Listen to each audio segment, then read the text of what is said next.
So here's the thing that nobody thinks about when they think about past lives and all the different lifetimes they may be living or have lived.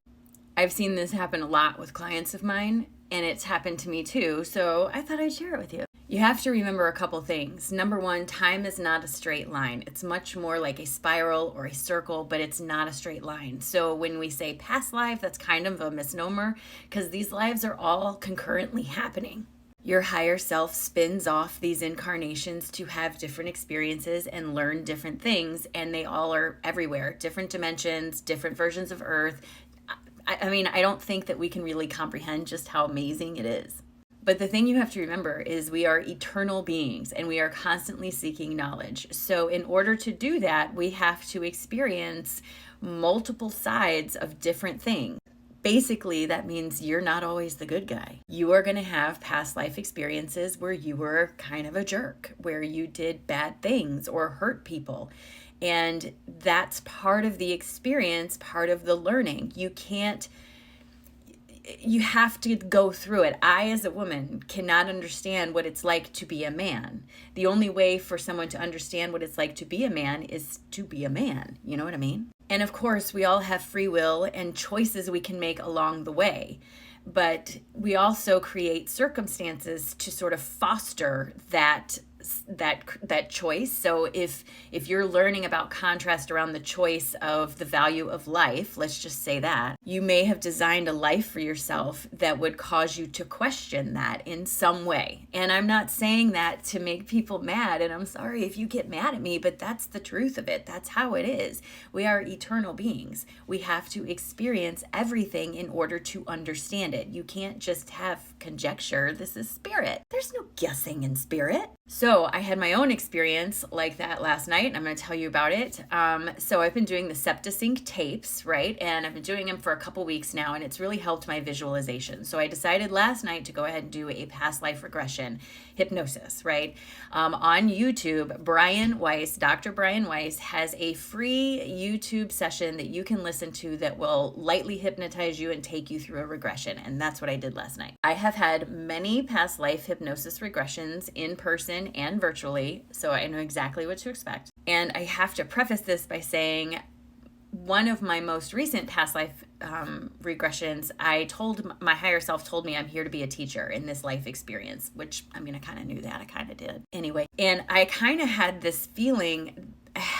this feeling that I've done this before. Like maybe I've tried to teach this before and ran into a problem and couldn't do it, right? So I did this past life regression to try to figure that out. Anyway, so I get into it and I'm going down and I find myself, I was definitely a man. I had male feet and I had sandals on. These sandals had leather straps on them, and I could actually feel on the bottom of my foot where there was a blister from one of the straps coming loose. I don't know what time period this was. There was nothing around me that I could really place as time period, and it was nighttime. I had some sort of rough cloth tunic on, and it had a red pattern around the edge.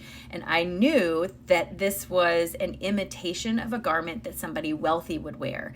The person who was wealthy, the red would be embroidered, but mine was painted, and it would look like it was running a bit, like it had, you could tell it was a fake bag, you know what I mean? I was going somewhere and I felt a lot of fear, but also this need to do something. And I had it looked like an oil lamp, but not like one I've ever seen. It had a hook on one end and a big piece here and then a long spout, and then the wick came out of the spout. I knew it was an oil lamp. I'm rushing through some sort of dark street. I did not see any other people. I didn't hear anything, but I went into a building, and this building had a heavy wooden door.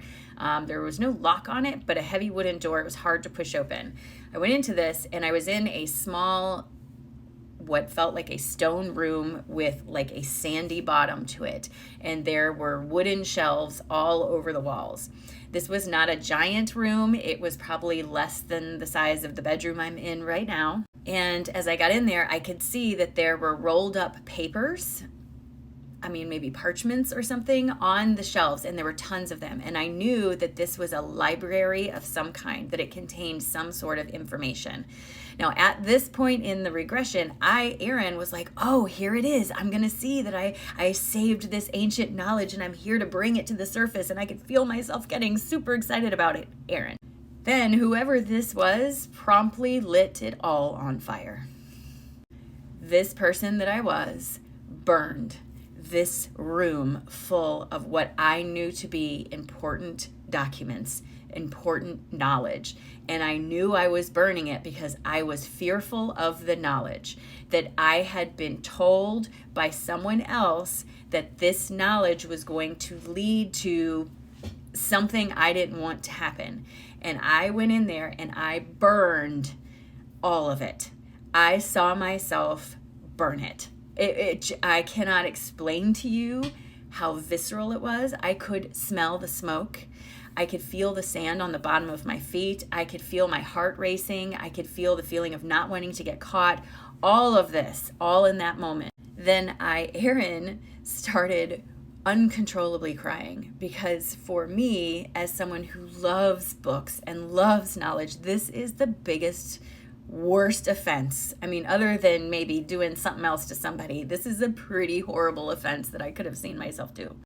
However, I will tell you, it goes right along with the idea of karma the way I understand it, right? So let me explain. So in that life experience, I burned and destroyed some sort of knowledge that was important. I completely obliterated it. That's my karma on this side. I did not see the value of that knowledge.